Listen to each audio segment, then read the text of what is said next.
Hello and welcome to this edition of Bayou Time. I'm your host, Keith Whiteside, licensed clinical social worker. Thank you so much for joining me. I appreciate it. You know, it's always good to check in with our friends down in the South, and the best way to do that with Archie Chaisson, Lafourche Parish president. Archie, welcome back to the program. Hey, Keith. Good to see you again. I appreciate it. Man, look, boy, we've come a long way, but give us a little bit of an update, if you don't mind, of kind of how things stand with some of the recovery from Ida. Yeah, we're pushing day 60, which I think is tomorrow, Keith, and I got to say we're well ahead of where I thought we would be. Looking at what is going to be reclassified as a Category 5, parallel and bottle Lafourche and just hitting us on the chin. But we're making good progress, but there's still a long way to go, and I don't want to make people think that on day 60 things are magically recovered and we wave the magic wand. It's still tough, especially in South Lafourche, as people are still working to clear debris in gut houses, and we work to figure out how we're going to demolish some of the houses that are just completely catastrophically destroyed from the storm. But debris pickup continues. We're probably about 750,000 cubic yards into what will wind up being close to 2 million cubic yards by the time we're all said and done with this.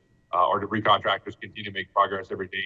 We continue to work with the state on debris pickup along the state routes, so LA1, 308, 3235, 304, 307, all of those state routes.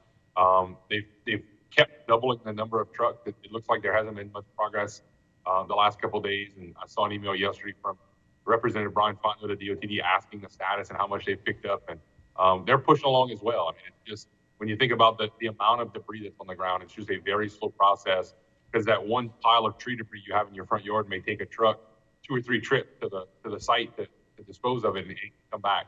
So it's going to be a slow process, and something that we will probably still be dealing with into Christmas. We hope to have the bulk of it up by about Thanksgiving, but I think as more adjusters are hitting the communities, as people are beginning to gut their home, do different things, those debris piles continue to grow. So it's going to be something that we continue to work with our contractors and our staff internally be able to do.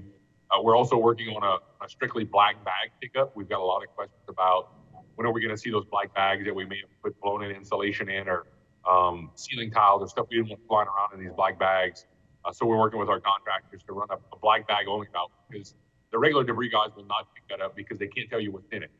If it's household garbage, if it's construction debris, but it has to go to the line landfill on Highway 90 in Avondale, which makes it non-transferable at one of the sites that we have set up across Lafourche.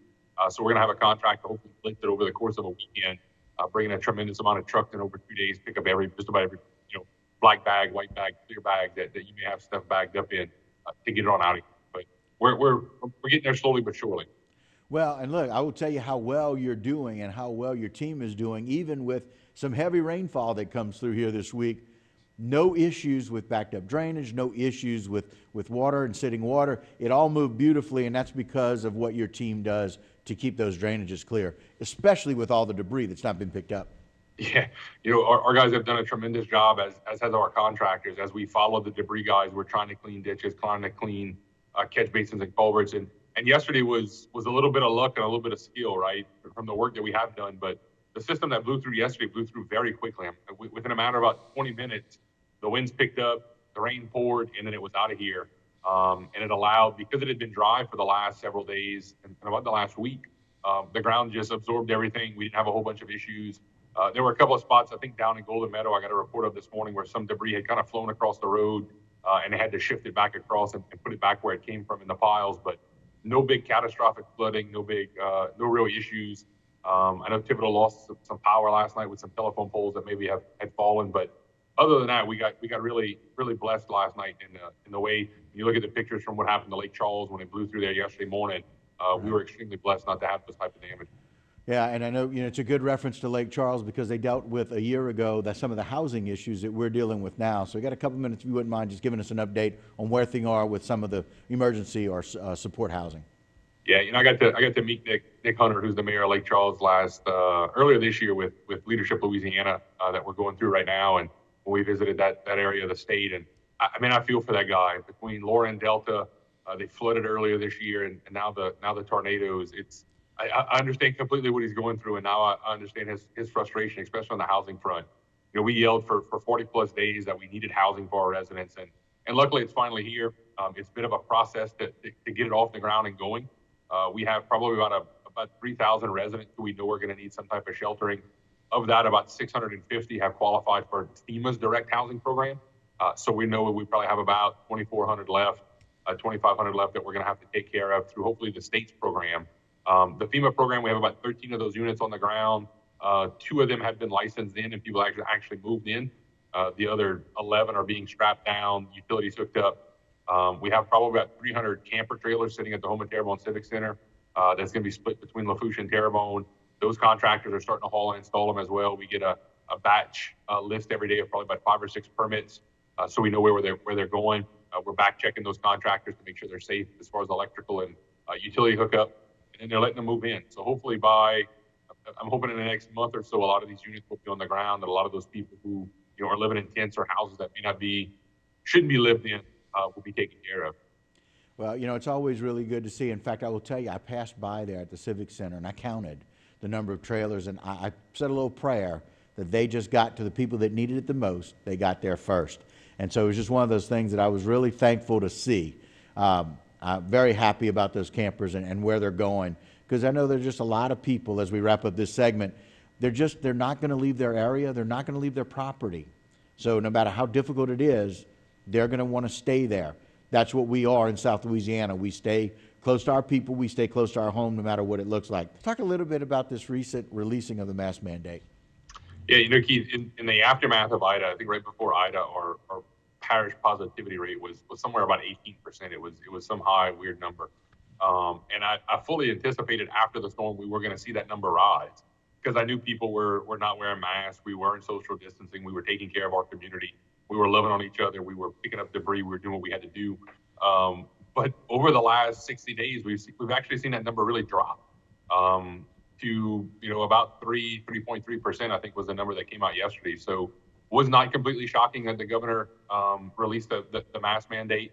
And I will tell you, when I got home last night, saw my 2 little girls, and I said, "How was it to go to school without a mask on?" And they said it was so awesome. They could see their friends for the first time, really.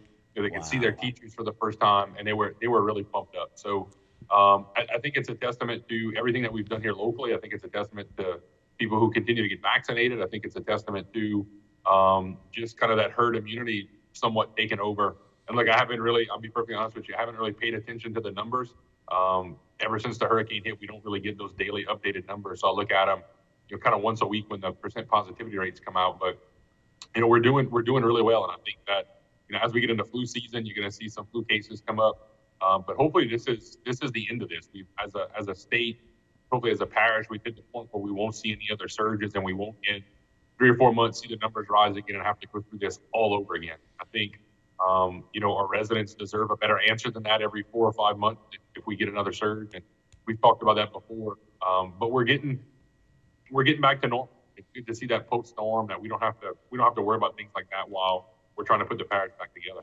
Yeah, and I tell you, there's no silver lining for a Category 5, like you mentioned. It's going to be recategorized, which is nice to hear that they recategorize that as a 5, because of all the reports that actually came out of Lafourche. And so I was very glad to get the accuracy of that. But there's no silver lining, with the exception of the fact that numbers went down, even despite some of our great leaders thinking that it may go up or stay the same. And so because it went down, you mentioned something about your girls coming back, seeing their friends, but also being able to see their teacher and being able to open up that path of learning. We talked a little bit about that earlier. That's just really neat to see. So it's an advantage for the kids. It is. And Keith, it's been wonderful to watch. I never think about the mental health aspect, I guess, because I get so caught up. And look, I'm not normal in any way, shape, or form post-storm. I think like a lot of us Neither of us are going through it. And that's okay. And we had a huge discussion this week with the sheriff's office and Dr. Carla Beck and DA Christine Russell and Heidi, who runs their social services and we were able in the right aftermath of Hurricane Ida to pick up Dr. Nicole Bourgeois, who's a family therapist, and we brought her in. And she's been doing some great work with our kiddos in Head Start, because we forget about those. We forget about ourselves, but especially how this storm, how the mask mandates, how all this stuff we've been going through has affected our kids in schools. And we run a Head Start program here in Lafourche, just like a lot of parishes do. And seeing the work she gets to do with those kids and bringing them around and talking about their feelings and how they've been dealing with things and getting them back on a path to positivity has been completely awesome. And it brings joy to my heart to see it. Makes me feel a little bit better about where we're going as a community, knowing that we're touching that younger generation, just like we're going to be touching hopefully the older generation in some of the work you're going to see the parish, the sheriff's office, and the DA's office do with some mental health counseling days coming up, and just some family days to go back to where we're going. And I think, one big part of that is going to be Sunday as we go into Halloween and seeing kids dress up in their costumes, as you mentioned during the break, going from one mask to another. Right. And getting back on the street, getting some candy, getting some sort of normalcy after what has been a crazy 20 months between COVID and the hurricanes. But we still urge people, and Captain Brendan Mathern and I have had a lot of conversations over the last couple of weeks, as has Robbie Lee, our communications director, about Halloween and trick-or-treating and how it was going to work. The sheriff's office is going to do a great job, as usual, with their blue light special. But we just continue to urge parents to be careful. Some of the street lights aren't going to work. It's going to be darker in some scenarios.